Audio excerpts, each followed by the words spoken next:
अंग्रेजों ने उस समय उन पे 50,000 रुपया इनाम रखा था। इतना खतरनाक भाषण देते थे ना कि बीच भाषणवा में से लोग भाग जाते थे। चारों ओर से अंग्रेज भागने लगा। 1 महीना में भारत आजाद हो गया। दिल को तकलीफ तो अपने ही पहुंचाते हैं, गैरों को पता क्या है दिल दुखता किससे।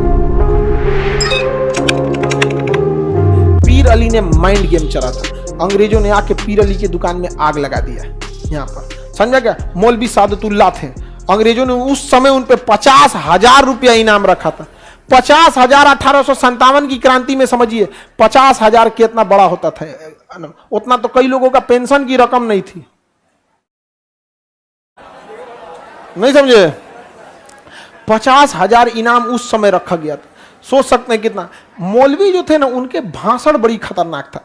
मौलवी लोग जो दो होते हैं, तो देखिए मौलवी में जो पढ़े लिखे मौलवी होते हैं, मुसलमान लोगों को भी पता है कि मौलवी देखिए हर चीज में होता है। वकील में भी कोई हाई लेवल का वकील हो जाता है, तो मौलवी में जो बेहतरीन मौलवी होगा ना, जो तकरीर देगा तो पूरा बवाल मचा देगा।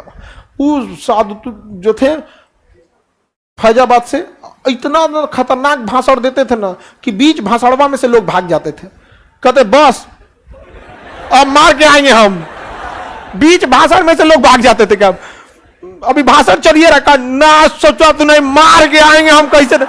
अंग्रेजों ने कहा भाई इस आदमी को मारना बहुत जरूरी है, वरना हम मारेंगे। ये हम 100 को मारते हैं, 1000 को ऐसे क्रांतिकारियों को जन्म दे देता है। यहाँ पे माइंड, उनका बात में इतना खतरनाक दम था ना, यहाँ पे आग बबूला लोग हो जाते थे। किसी किसी के बात में दम होता है। समझ में क्या। अब देखिए ना, आपके सामने 2 एग्जाम्पल, मनमोहन सिंह और मोदी जी।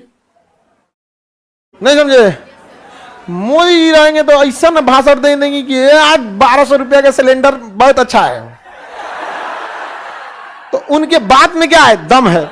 मनमोहन सिंह में सिलेंडर, मुझे पता है सिलेंडर बहुत महंगा हो गया है, 350 रुपया हो गया, लेकिन हम कोशिश कर रहे हैं। ये है कोशिश कौन चीज, ये जैसे हो गया। यहाँ पर भाषण में दम किसमें है, मोदी जी।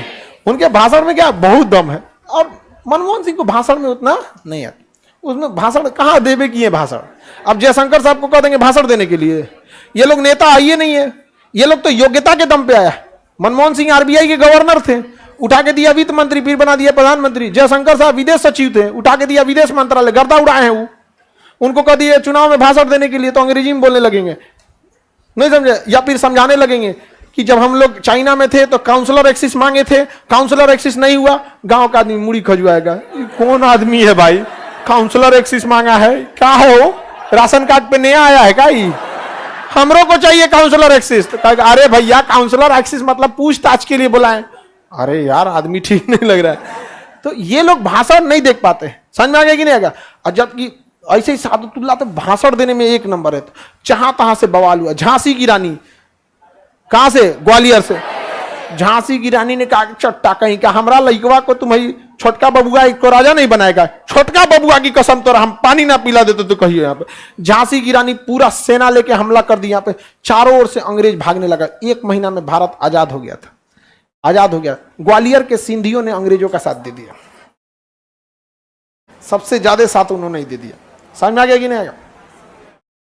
दिल को तकलीफ तो अपने ही पहुंचाते हैं, गैरों को पता क्या है दिल दुखता किससे। समझ में, बर्बाद कर दिया सब। किसको,